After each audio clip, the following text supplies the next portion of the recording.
of a statement from former President Barack Obama. So I'm just going to sit here and read every single word of this to all of you. This is what we just got from President Obama. He writes, "Immigration can be a controversial topic. We all want safe, secure borders and a dynamic economy, and people of goodwill can have legitimate disagreements about how to fix our immigration system so that everybody plays by the rules. But that's not what the action that the White House took today is about. This is about young people who grew up in America, kids who study in our schools, young adults who are starting careers, patriots who pledge allegiance to our flag. These dreamers are Americans in their hearts, in their minds, in every single way but one, on paper. They were brought to this country by their parents, sometimes even as infants.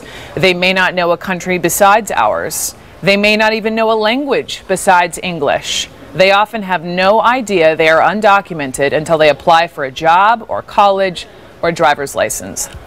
Over the years, politicians of both parties have worked together to write legislation that would have told these young people, our young people," he writes, "that if your parents brought you here as a child, if you've been here a certain number of years, and if you're willing to go to college or serve in our military, then you'll get a chance to stay and earn your citizenship. And for years while I was president, I asked Congress to send me such a bill. That bill never came. And because it made no sense to expel talented, driven, patriotic young people from the only country they know, solely because of the actions of their parents, my administration acted to lift the shadow of deportation from these young people so that they could continue to contribute to our communities and to our country. We did so based on the well-established legal principle of prosecutorial discretion deployed by Democratic and Republican presidents alike, because our immigration enforcement agencies have limited resources, and it makes sense to focus those resources on those who come illegally to this country to do us harm. Deportation of criminals went up. Some 800,000 young people stepped forward, met rigorous requirements, and went through background checks, and America grew stronger as a result. But today that shadow has been cast over some of our best and brightest young people once again. To target these people is wrong because they have done nothing wrong. It is self-defeating because they want to start new businesses, staff our labs, serve in our military, and otherwise contribute to a country we love. And President Obama writes, it is cruel. What if our kid's science teacher or our friendly neighbor turns out to be a dreamer? Where are we supposed to send her? To a country she doesn't know or remember, with a language she may not even speak? Let's be clear, the action taken today isn't legally required. It's a political decision and a moral question. Whatever concerns or complaints Americans may have about our immigration in general, we shouldn't threaten the future of this group of young people who are here through no fault of their own, who pose no threat, who are not taking away anything from the rest of us.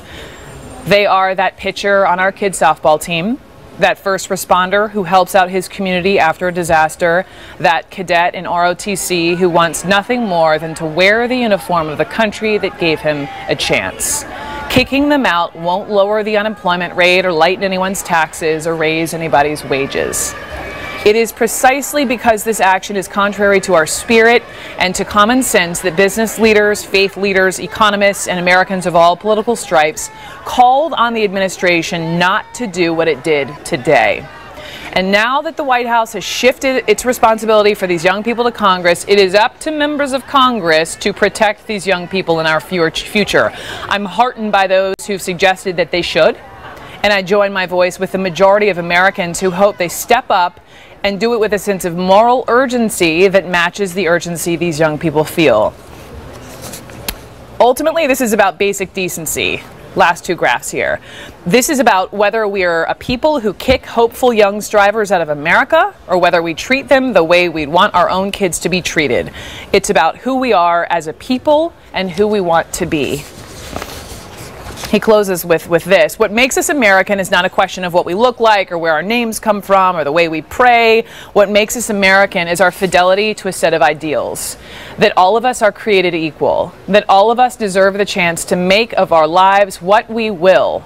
That all of us share an obligation to stand up, to speak out, and secure our most cherished values for the next generation. That is how America has traveled this far. That is how, if we keep at it, we will ultimately reach that more perfect union. And that is the statement from President Barack Obama in its entirety on this DACA news today, DACA news. Let's go to the White House. Let's go to Sarah Murray. I mean, wow, that's a statement. I mean, this is someone who has not weighed in, but in this case, we got this.